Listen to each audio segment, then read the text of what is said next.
BRS Congress ఏమో 8 పార్లమెంట్లు గెలిపిస్తే అసలు రూపాయి బడ్జెట్ తీసుకురావట్లేదు, రూపాయి తెలంగాణకు సపరేట్గా నిధులు తీసుకురావట్లేదని వాళ్ళు అంటున్నారు.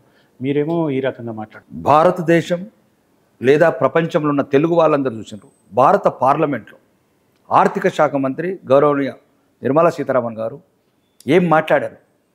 అది పార్లమెంట్లో మిగులు బడ్జెట్ ఉన్న తెలంగాణని నట్టేట ముంచారు గత పాలకుడు, ఈ పాలకుడు.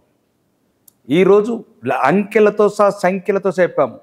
కాకతీయ టెక్స్టైల్ పార్క్ కావచ్చు, జైరాబాద్ ఇండస్ట్రీస్ కారిడార్ కావచ్చు, సమ్మక్క సారక్క గిరిజన యూనివర్సిటీ కావచ్చు, ఎయిమ్స్ లాంటి బీబీనగర్ ఎయిమ్స్ కావచ్చు, లేదు 2605 కిలోమీటర్ల నేషనల్ హైవేస్ కావచ్చు, 4 గ్రీన్ కార్డర్స్ హైవేస్ కావచ్చు, 753 కిలోమీటర్ల రైల్వే లైన్స్ కావచ్చు, లేదు ఇంకా 38 లక్షల ఒక జల్ మిషన్ కనెక్షన్స్ కావచ్చు.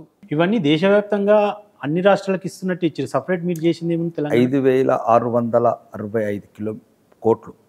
ఉమ్మడి ఆంధ్రప్రదేశ్ ఉన్నప్పుడు కూడా రైల్వే బడ్జెట్లో 800 కోట్లు ఇచ్చారు. ఉమ్మడి ఆంధ్రప్రదేశ్కి 800 కోట్లు ఇచ్చారు. యూపీ హయాంలో ఎవరైతే విమర్శిస్తున్నారో, ఎవరైతే తప్పుడు ఆరోపణలు చేస్తున్నారో, ఈరోజు ఓన్లీ సెపరేట్ తెలంగాణలోనే 8 రేట్లు ఎక్కువ ఇచ్చాము. ఇప్పుడు మీరు ఇంకా ఈ నిధులేనా, ఇంకా సపరేట్ ఏమన్నా నిధులు దేబోతున్నారా?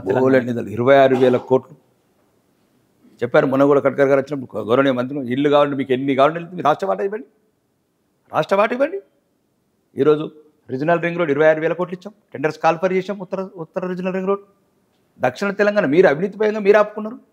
అలైన్మెంట్ మార్చమంటున్నారు మీ కుటుంబాల గురించి. నో, తెలంగాణ ప్రజల, పేద ప్రజల, రైతుల భూముల మీదకి వెళ్ళి మేము రింగ్ రోడ్ కొనియం. మీరు ఈరోజు ప్రభుత్వం రాగానే మీరు ముఖ్యమంత్రి బంధువులు లేకపోతే సీనియర్ మంత్రుల బంధువులు ఈరోజు దక్షిణ రీజనల్ రింగ్ రోడ్ అలైన్మెంట్ మార్చమంటారా? మీ కుట్రలు ఎవరికి? కుట్రలు తెలుసుకున్నాం కాబట్టే పాత అలైన్మెంట్స్ ఎవరికి నష్టం, పేద ప్రజలకు, రైతులకు నష్టం కలగని ఆ రోడ్ని మీరు కన్ఫర్మేషన్ తీసుకొని రండి, మీ నిధులు డిపాజిట్ చేయండి, అప్పుడు అన్ని రకాల అనుమతులు ఇస్తాం. Save a life. Download UBlood app. UBlood for the new blood.